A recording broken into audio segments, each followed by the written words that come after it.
salaamaaleykum sama gars yi maa ngi bëggee di bëggee ñëpp ngeen def sama sponsor bi moom xoolal fële ca Wakaam muy 77 515 15 16 77 515 15 16 boo demee Wakaam boo laajtee club mobile tu vois Jim moo fa ne dina la jaay portable dama fanaane woon sama gars yi ma yeewu ubbi daj benn vidéo quoi ma gis kalifone di wax ak fatoumata danso ñuy wax tu vois di wàccaca bon man sama aperçu laa joxe quoi muy maanaam tey jii ku mel ni kalifone Kali man c'est un gars que je respectais beaucoup parce que tellement da nga doon teewal quoi tu vois mais vraiment depuis ta dañu sotti la nga génn yàq Ousmane Sonko loo xamante ni maanaam tey jii waa APR suñuy noonu sax yàquñu ko tu l'as traité de tous les noms d'oiseaux donc yow Kali boo ne da ngay dem bon débarras parce que nit boo amee éthique wala nga am agrasso am na loo xam ne boo ko waxee sa nawle même boo leen nekkaati relation trichée lay doon mënutul neex parce que ñaaw na ba pare donc comme nga ñaaw na ba pare bon débarras tu vois amul lenn loo fi kii ba ñëwaat man su ma gisaat da ngay wax léegi c'est parce que loolu c'est une sage décision c'est une très sage décision xam nga sage décision demal nga dem parce que da nga yekk Ousmane Sonko amatoo droit yow naan da ngay ñëw di wax nii naan ay waa Pastef da ngeen siis ak yooyu dama la yoon boo gis Kali yoon boo gis ci àdduna am na ñu koy salteel mais ñi nga ko bokkandool duñu nangu nga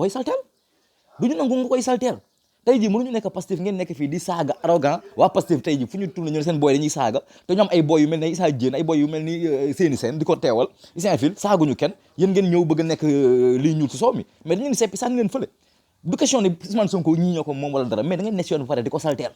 te ku lëg yoon muy ay tarixa muy lépp ku ne si yoon bi di ko salteel gars yi dina wax ne yaa ngi salteel yoon bi parce que yoon bi lii du charte bi muy un policier corrompu muy un politicien bu jël ay passeport diplomatique di ko def ay faussaire wala muy activiste buy jaay ay affaire dañ naan yaa ngi salteel yoon bi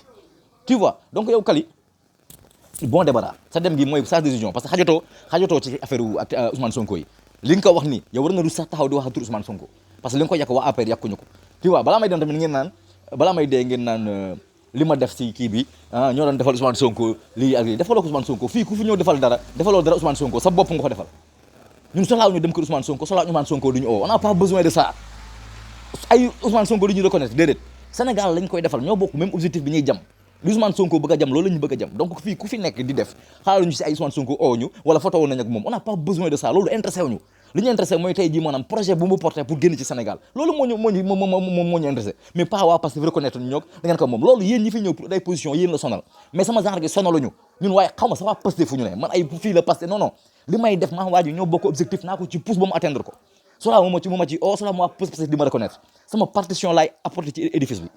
tey jii boo nekkee ci tarixa dem sa dëkk bi ngay màggale wala ngay kii nga def dara ci yoonu Tijaan wala Murit defaloo ko Sëñ Tuubaa sa bopp nga ko defal loo ciy këyir ëllëg yaa koy këyir donc bu fi nekk naan waa dañu ma war a reconnaître waa Murit ak dañu ma war a reconnaître sa bopp nga koy defal fii du fu waaye def sa bopp nga ko defal muy Fatoumata Danso tamit boo demee bon débarras ku yëpp Sonko si yéen la yéen a fi nekk di saaga nit ñi di def ay impolitesse ba di yàq étiquette gars yi te Sonko am na ay boy yu raisonnable ay boy yoo xam ne ils ont la tête sur les épaules donc bu leen yaakaar ne yéen activistes yi yéenay fal Sonko ndax ngeen seen bopp éveil des consciences kasa la ngeen ñu apporter mais le peuple moo am le dernier mot donc peuple boobu da ngeen koy jéem a respecté wax teggin boo xam ne day duñu nawadi Ousmane Sonko à travers yéen sama gars yi loolu laa moom lu may wax ngeen baal ma su fekkee wax ji génn parce que ñii vraiment dañu may merloo quoi waaw kalifone dafa naa door génn di sax ba fi tur Ousmane Sonko ak li nga ko wax yëpp wala xëy na jënd nga bokk yow lii passe da nga koy fàtte yow si kanam rek nga xam doo leen ko sama kanam gu ñaaw génn ngeen doom yow xool sama copain bi Jim mu ngi jaay iPhone yu mucc ayib tu vois 77 515 15 16 ma la coon loon lu ma wax lu déplacé wu rek maa ngi jégalu Ndeye Cheikh bëgg Sonko tu vois bon rétablissement yàlla na yàlla may tan jigéen bu baax nga yow ak sa jëkkër say njaboot yëpp yàlla na yàlla sàmm